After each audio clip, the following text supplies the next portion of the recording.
తప్పు నాదే. ఏందే తప్పు ఆందే అని ఆడిపోతాడు, తప్పు నాదే అని నన్ను అంటాను. गलत आपकी है. గల్లత్ ఆప్కి అని తప్పులు అంటాడు. కొట్టేంత పని నేనేం చేసిన? ఈ ఇంట్లో ఏం జరుగుతుంది? నేనేం చేసినా చెప్పుర్రి. మొత్తం మీరు కాదేటి నాన్న చేసింది,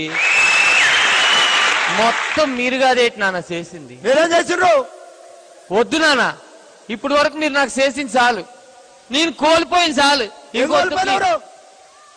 ఏటి నాన్న, ఇంకా మీకు ఏటి అర్థం కాలేదేటి? ఆ ఆశని గుంట ఈ ఇంటికి వచ్చినప్పుడు ఏటుందో, ఆ ఆశని గుంట పోయిన తర్వాత ఏట్లేదు, అదే నాన్న నేను కోల్పోయింది. ఆనందం నాన్న, మీ వల్ల చిన్ని చిన్న ఆనందం కోల్పోయింది తెలుసా నేను మీకు. నీ గురించి ఎన్నిసార్లు ఆలోచించినా 100 సార్లు ఆలోచించేస్తా తప్ప. అవును, 100 సార్లు వీడికి ఇది బాగుంటుందని ఆలోచిస్తారు తప్ప ఒక్కసారైనా వీడికి ఇది నచ్చుతుందని ఆలోచించారా మీరు? అయినా మీరు నాతో మాట్లాడితే కదా నాకు తెలిసేది నాకు ఏది ఇష్టమో ఏది కష్టమో అని. ఎప్పుడైనా నాతో మాట్లాడినారు నాన్న? ఏదైనా ఉంటే నా బోగ్గాలు నా ఫ్రెండ్స్ ని పిలిచి మాట్లాడతారు. నాతో మాట్లాడండి నాన్న, నా కళ్ళలోకి చూడండి నాన్న, నాతో ఫ్రెండ్లీగా ఉండండి నాన్న. నీ కళ్ళలో చూనికి డాక్టర్ నా అయినా ఎప్పటికి అదే మాట నేను చెప్తా కదా. చెప్తారు కానీ ఉండరు. మీకు లూజ్ అయిపోయిన షర్ట్ నాకు ఇస్తారు, అది నాకు నచ్చదు నాన్న. అప్పుడు నాకు ఏటనిపిస్తుంది తెలుసా? ఆ సొక్క తీసి తించి హుస్సేన్ సాగర్ లో పడేసి ఈ సొక్క నాకు నచ్చలేదు నాన్న అని అరవాలని తెలుసా? ఒరే సిద్ధిగా షాప్కి వెళ్ళరా అంటారు. మా అయ్యేదో చెప్పాడు కదా నీ షాప్కి వెళ్ళిపోతానా? నేను వెళ్ళిపోయే లోపల మీ తొక్కలో చైనా సెల్ ఫోన్ తో ఫోన్ చేసి పనులన్నీ పురమాయించేస్తారు. వాళ్ళు ఎడుతున్నారు నాన్న, మీరు 6 నెలల నుంచి జీతాలు ఇవ్వట్లేదని. ఒరే సిద్ధిగా క్యారం బోర్డు ఆడిద్దాం రారే అంటారు. అయ్యో మా అయ్య పిలిచారు నేను వచ్చేస్తానా? మీరు నా చెయ్యి పట్టుకుంటారు, నన్ను గెలిపించాలనుకుంటారు. ఒక సిద్ధిగా ఎర్రకాయ, శుద్ధిగా నల్లకాయ, ఒక సిద్ధిగా తెల్లకాయ అని నాకా బుర్రకాయ తినేసి నా ఆట కూడా మీరే ఆడేస్తే నేనేటికి నాన్న ఆడడం. ఆఖరికి నా తిండి కూడా మీరే తినేస్తున్నారు కదా నాన్న. ఆశని ఇంటికి వచ్చినప్పుడు నేను ఏడు చెప్పాను తెలుసా?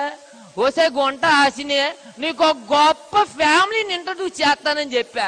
ఇప్పుడు చెప్తున్నాను నాన్న, ఆశని లాంటి గొప్ప ఫిగర్ నీ ఫ్యామిలీ మిస్ అయిపోయింది. ఏటినానా ఇప్పుడు నేను ఏడ్ చేయాలా? మీరు చెప్పినట్టు ఆ సందులో సుందరం పెళ్లి చేసుకోవాలి అంతే కదా? చేసేసుకుంటాను నాన్న. నాన్న మీరు కొనిచ్చి నీ కడ్డారికి మొలతాడికి ఆ దొక్కు సైకిల్ తెలియదు నాన్న, అవి నాకు ఇట్టలేదని.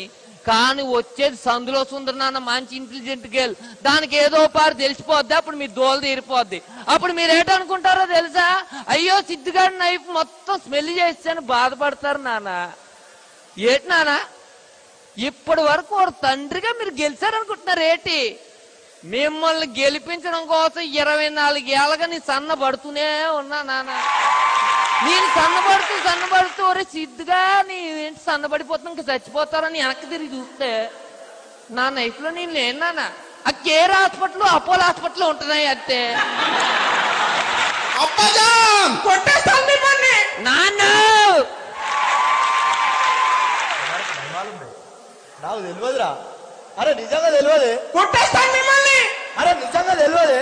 ఇప్పుడు షాప్ లో 500 లాభం వచ్చినా నేను ఖుషిగాను. రూపాయి పెట్టి నీకు చాక్లెట్ కొనిస్తే ఖుషి అవుతా.